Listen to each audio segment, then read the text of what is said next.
They saw the change, and they trusted, this place trusted me, Mm-hmm. where the other place had no room. And tell us the name of that place again, the one that trusted you. What's the name? It was the rehab center. It was called Dodd's Hall, D-O-D-D, at Ohio State University. It was a new center and very exciting. I'm not sure that it is today. All the people are gone. It could be still, but it was just an incredible. People with vision had started that center, and I said, no one. This was 1963. Well, just to recapitulate something that you've been saying all along, it's the gift is in what's not perfect. The teaching, whether it's the life impact that's not perfect, or working with a situation that is highly imperfect, that the door opens. So this is kind of a theme that you've been pointing to all along. So it makes sense, and particularly in severe compromise, that is the greatest gift, and that is the teacher. So it's very, we can kind of see how that whole entryway and Hawkins' influence as well. Mm-hmm. So I was just using the principle of effortlessness with these women. Exactly. Then I moved to New York and studied with Eric, and also worked at a place called, it's not there anymore. It was on Welfare Island, which I think now has probably high rises, but a wonderful island in the middle of Manhattan. But I'm saying wonderful, but there was Goldwater Hospital and Bertus Kohler Hospital, and they had like 2,000 people that had just been, put off. So I worked there for 2 years. And there's a lot of stories I could keep, but I'm wanting to let go of some of them. So then I went to Europe. I did anyway, there was more there. At the Psychiatric Research Center, I ended up working, and I didn't speak the language very well, so I developed a lot of hands-on work there. And then I was in England. I studied with the Dr. and Mrs. Bobath. That's a whole other period. Then I came back and I met Len, and 5 months later married him and went off to Japan. Where did you meet Len? Studying Aikido. Uh-huh. And then in Japan, I got a job as an occupational therapist helping to establish a school for occupational and physical therapists. And I did all of the occupational therapy teaching in regards to physical disabilities. When I came back to New York... How long were you there? 2.5 years. Wow. I had my first son there. Did you learn to speak Japanese? Some, but I didn't study. I studied on my own. Mm-hmm. These are all other stories, but I'm going to skip them because there's a thing. And then I came back to New York. Meanwhile, before I went to Japan, one of my very old dance friends said to me, because I was already working with people and teaching dance. I was doing a lot of things, but I was teaching. I taught at the Hawkins School, but I also taught on my own. But you had the child at that time? In Japan, I had my first child. And their name? Joshu was born in Japan. Mm-hmm. But before I went to Japan, someone asked me, should they study anatomy? And I said, no, it's not necessary. And she said, that's easy for you to say because you already know it.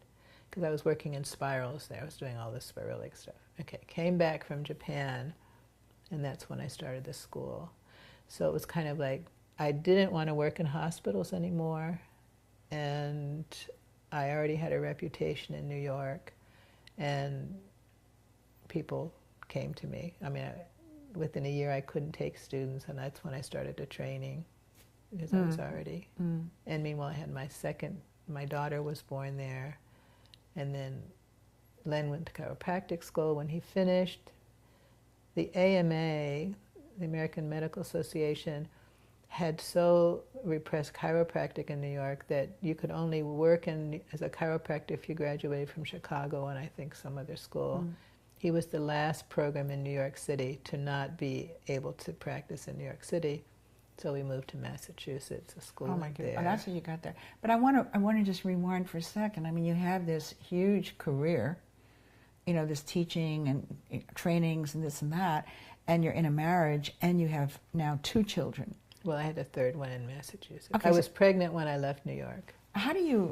So how does that work exactly? I mean, in other words... You have to be insane, actually. Okay, we want to establish that. I mean, because... And how old were you during these periods? We just want to see... She was born when I was 30. Oh, okay, so you weren't a kid. No. I mean, 30 is, I was considered an older woman giving birth at 30. Yeah, you would be. Yeah, sure. So, I mean, did you have domestic help? Or, I mean, so you did, the whole thing and the cooking and everything? Well, Len and I shared it. I mean, we've shared our life together. But that's an awful lot. Yes, it is. I mean, 3 kids in itself. And then running this huge, visionary school. Training. In 85, he gave up his chiropractic practice to join me because I couldn't do it all. Mm-hmm. And he became the administrator. Mm-hmm. I don't really know how. When you look... did you ever sleep? Did you sleep at all? I used to sleep until, very similar to you, I would get up at 2 in the morning and I would be awake until 5 and then go back for a couple of hours. I don't do that anymore. But that's when I would do my writing. Mm-hmm. Because I always, I've written thousands of pages. I mean, that in itself is just... So the unfolding of the school and the intricacy... Okay, I want to get to the kinesthetic capability. When you talk about different systems, vestibular system and all of the various systems, you're talking from a kinesthetic point of view, from how I would see it. So how do you... Is there a way that you can... How did you get there? Okay, I started studying with Andre Bernard, who studied with Barbara Clark, who studied with Mabel Ellsworth Todd, so of that tradition. I started in 65. That's when I went to New York to study with Eric, was 65. And Andre was incredible, Andy. Anyway, he gave me he handed me a human pelvis, and he had me hold it, the sits bones here. And now he said, now feel your own. So that was incredible. And then eventually I went through all the bones and I went through all the muscles. Like I spent teaching 4 or 5 classes a week on the feet for 6 months. This was in New York, the beginning of the school, just deciphering and anyway. And then it would take me about 2 years. Once I did that, then I started exploring, because I knew what I was seeing wasn't what I was talking about. And then I was also doing the developmental work that I had learned with the Bow Bass. And she had said, even if you never work with children with cerebral palsy, which is what I was studying, and it's just a knee problem, look for the developmental process underneath it. So when I first started teaching development, I was doing all this with dancers. There's so many stories and they're kind of mixing up together, but when I came back from Europe, before I met Len, or around the time I met Len, I was offered many jobs, but they were all in hospitals where they were cutting up their kids and putting them in braces, and I knew that I would not be able to tolerate it.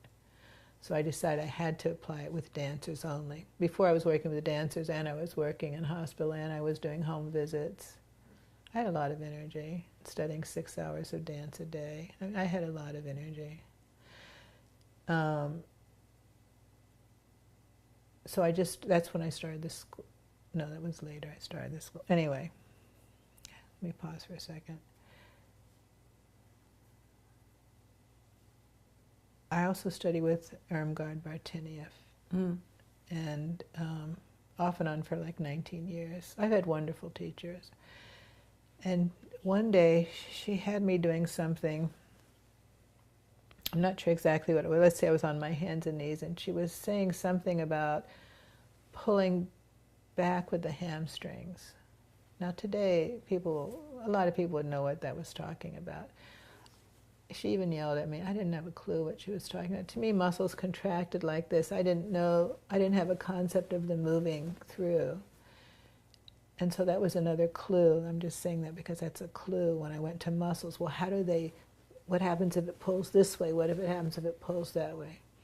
I knew where I was. So then I had also met a man, Yogi Ramira, back in 1967.